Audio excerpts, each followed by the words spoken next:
जब ज़िंदगी में परेशानी आती है तो अल्लाह का मकसद आपको तोड़ना नहीं होता। अल्लाह किसी को तकलीफ़ देकर खुश नहीं होता, बल्कि अल्लाह सुब्हाना व तआला चाहता है कि आप उस मुश्किल के पीछे वो फ़ायदा, वो सबक, वो हिकमत देख लें जो आम दिनों में आप नहीं देख पाते। और ये सवाल अक्सर बच्चे ही पूछते हैं कि अगर अल्लाह हमसे माँ से ज़्यादा मोहब्बत करता है, तो फिर हमें मुश्किल में क्यों डालता है? तो ये सवाल आम है, लेकिन इसका जवाब बहुत गहरा है। देखें, मुश्किल हर किसी की ज़िंदगी में आती है, लेकिन सबके लिए इस मुश्किल का पर्पज़ एक सा नहीं होता। कुछ लोग पहले ही नेकी के रास्ते पर होते हैं, नमाज़ पढ़ते हैं, अल्लाह को याद रखते हैं, अपने दिल को पाक रखने की कोशिश करते हैं। तो क्वेश्चन ये पैदा होता है कि फिर इनकी ज़िंदगी में मुश्किल क्यों आती है?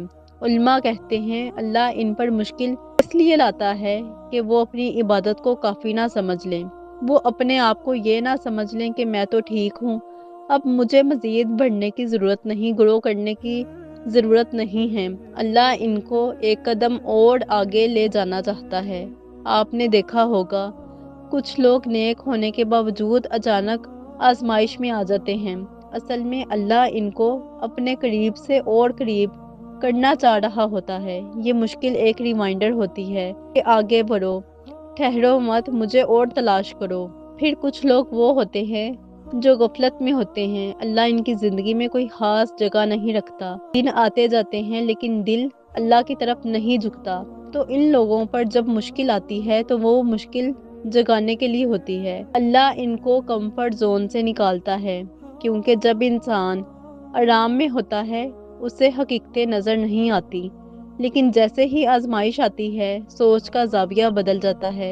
इंसान अपनी ज़िंदगी, अपने एटीट्यूड, अपने फ़ैसलों पर नज़र डालता है। तो यहाँ मुश्किल का मकसद होता है वापस अल्लाह की तरफ लाना। अब यहाँ एक मिसाल समझें। एक बहुत मशहूर मैनेजमेंट की किताब है who moved my cheese by doctor Spencer Johnson. ये इस्लामिक किताब नहीं, ना इसमें दीन की बात है, लेकिन इसमें ज़िंदगी का एक असूल बहुत खूबसूरती से समझाया गया है। कहानी में कुछ चूहे हैं, उन्हें एक जगह बहुत सारी चीज़ मिल जाती है। वो खुश मुतमईन आराम में खाना पीना, बैठना उठना, बैठक उनकी वहीं पे होती है, ताल्लुकात भी वहीं पे। उनकी पूरी ज़िंदगी इसी कंफर्ट जोन के आसपास घूमने लगती है।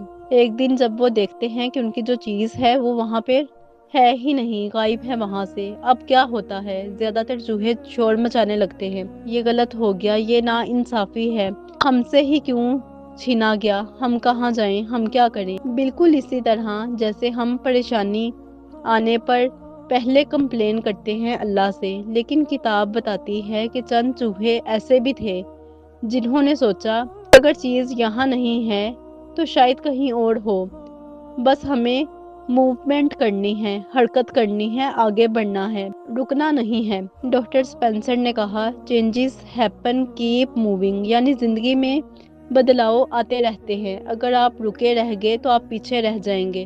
और यही कुरान हमें और खूबसूरत अंदाज में समझाता है। अल्लाह आपको परेशान नहीं करता, वो बस आपको बदलना चाहता है, आपकी सोच, आपका दिल, आपका यकीन बेहतर करना चाहता है।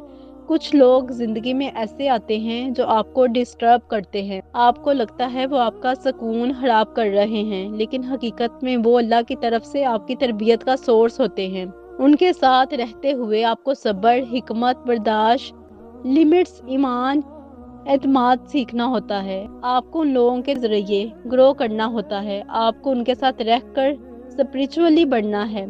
मुश्किल कभी अजाब नहीं होती, यह हमेशा दावत होती है कि खुद को पहचानो, अपनी सलाहियत को जगाओ, अल्लाह के करीब आ जाओ। अल्लाह आपका पोटेंशियल जानता है, आप नहीं जानते। और इसीलिए अल्लाह कभी कभी आपकी ज़िंदगी को झंझोड़ देता है ताकि आप अंदर से जाग जाएं। अगर आप मेरे चैनल पर फर्स्ट टाइम आई हैं तो इसको सब्सक्राइब कीजिए, लाइक कीजिए और आज के लेक्चर को सबके साथ शेयर भी ज़रूर कीजिए। जज़ाकल्लाह।